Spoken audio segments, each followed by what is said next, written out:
안녕하세요. 메카닉 코인 투자 더펄슨 후입니다. 오늘 바이든의 최후의 수 그리고 비트코인의 행방까지 알려드리겠습니다. 재선의 모든 것을 걸었죠. 바이든. 현재 크게 세 가지 측면에서 달러 대량 살포 움직임이 있습니다. 첫 번째는 이미 이루어졌고요. 두 번째와 세 번째는 6월부터 진행을 하는데요. 해당 작업 효과와 비트코인에 미칠 영향을 한번 분석해 보겠습니다. 첫 번째는 재무부 돈 쓰는 거죠. 재무부 돈 많이 썼습니다. 여기서 이까지 지금 쓴 거고요. 미국 재무부 일반 계정인데 연방정부의 모든 수입과 지출이 관리되는 계정입니다. 여기 잔액이 최근 급격히 감소했죠. 4월 24일에서 5월 22일 한 달 동안 한 2,200억 정도를 썼습니다. 그래서 이런 걸로 얘네들은 돈 풀기로 경제 연착륙 시킨다 이러고 있는 거죠. 인플레이션은 모르겠고 일단은 좀 경기 침체라도 피하자. 최대한 돈 풀어서 인기를 좀 끌어보자. 이런 거죠. 11월 대선을 앞두고 트럼프에 밀리고 있기 때문에 계속해서 긴축을 쓸 수가 없습니다. 그래서 지금 사실은 인플레이션 때문에 고금리 긴축 정책이 제대로 들어가야 하는 시점인데 대선이라는 이 최대 이벤트가 있다 보니까 바이든 정부에서 긴축을 제대로 온전히 실행할 수가 없는 겁니다. 그래서 적극적인 재정 지출로 연착륙 시켜서 재선에 성공하는 것이 목표다 하는데 연착륙은 연착륙이라보다 사실은 이 인기를 좀 끌고 싶은 거죠. 그 민심을 찾고 싶은 거고요. 두 번째 수는 장기 국채 매입인데요. 장기 국채는 뭐냐면은 2000년대 초반 이후 단 한 번도 진행하지 않은 이 채권 매입입니다. 5월 29일부터 첫 바이백을 시작하고 7월에 마무리를 하는데 이 장기 국채 매입을 연준에서 하는 게 아니라 재무부에서 하는 겁니다. 이번에는 재무부에서 20억 달러의 국채와 5억 달러의 물가 연동채를 매입을 하는데 장기 국채를 매입을 하면은 어떤 효과가 있느냐 했을 때 재무부가 장기채 매입을 하면은 장기채 가격이 상승하고요. 가격이 상승하면은 이 수익률이 감소합니다. 이 원리를 설명을 드리자면은 예를 들어서 1,000원짜리 채권이 50원의 쿠폰 금리, 요거는 고정이에요. 이 경우 수익률은 5%겠죠. 근데 재무부가 장기채 매입해서 채권 수요가 늘어나서 채권 가격이 올라간 겁니다. 1,050원으로. 그러면 금리는 그대로 50원이니까 쿠폰 금리가 새로운 수익률은 1,050원짜리가 50원을 주니까 수익률이 떨어진 거죠. 4.76%가 되는 거죠. 이게 기존에 존재하던 장기 채권이고요.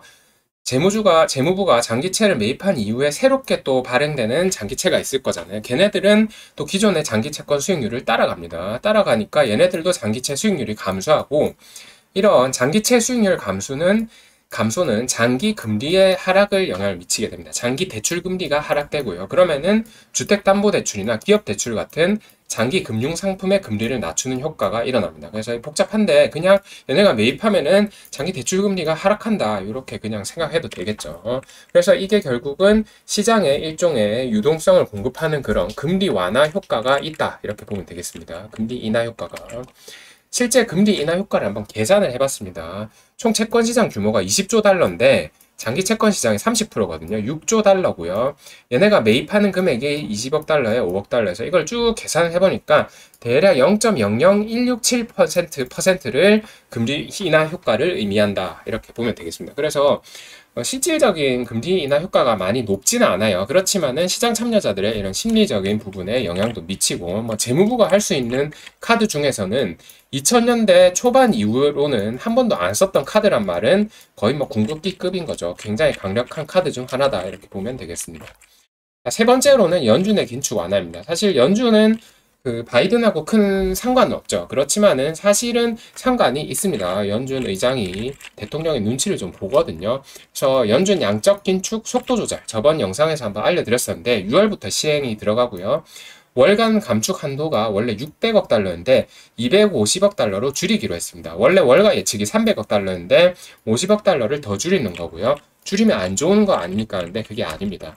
연준 총 자산이 뭐냐면은 이렇게 늘어났잖아요. 코로나 때 늘어났는데 이때까지 긴축을 하고 있어요. 근데 긴축하는 그 양을 줄인 거예요. 매월 600억 달러를 줄이다가 이제는 250억 달러까지만 줄이기로 한 겁니다. 300억까지 줄어들 줄 알았는데 250억까지 줄이기로 한 거고요.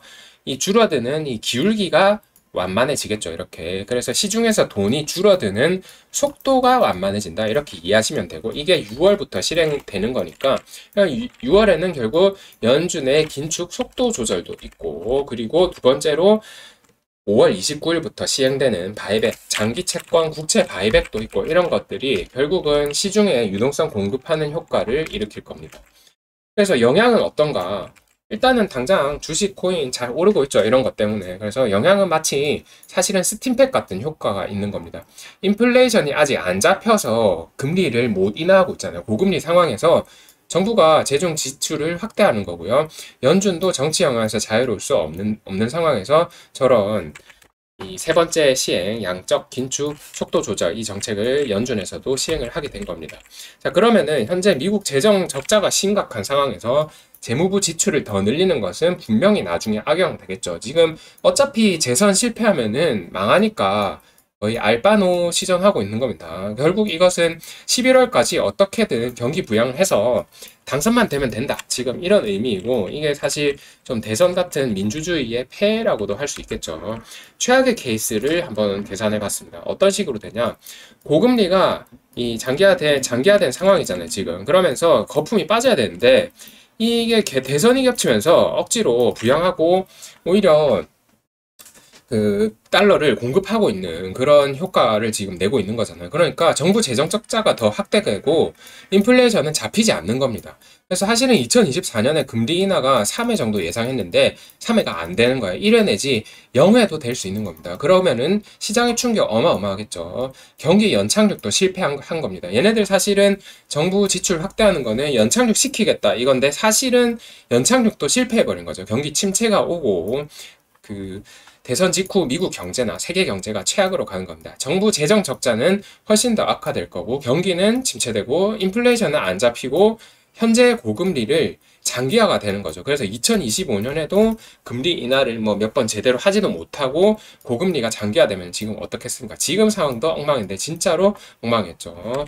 그래서 지금 바이든의 이런 최후의 수는 일단은 11월 5일까지만 좀 해보자 이런 건데 사실은 이게 장기적으로는 안 좋은 영향을 끼칠 수가 있습니다. 누가 나중에 재선이 돼서 바이든이 재선이 되든 아니면 트럼프가 들어오든 간에 그때 됐을 때 미국의 상황이 굉장히 안 좋을 수가 있고 그렇게 되면은 주식이 됐든 코인이 됐든 시장에 끼치는 충격이 어마어마하겠죠. 그리고 이 충격이 내년에 올 수도 있지만 어쩌면 올해 올 수도 있습니다. 그래서 지금의 바이든 정부의 이런 정책들은 결국은 지지율 때문에 시행하고 있는 그런 정책이고 마치 스팀팩 같은 효과다. 매듭 없이 쓰는 스팀팩이고 이것은 비트코인이 단기적으로 이렇게 올라갈 수는 있지만은 장기적으로 경제에 엄청난 영향을 끼쳐서 떨어질 수 있는 그런 악영향을 끼치겠습니다. 그래서 일각에서는 그 미국의 재정 적자가 악화되고 이러면은 울트라 사운드머니 BTC는 결국은 올라간다 이런 시각도 있지만은 그렇지만은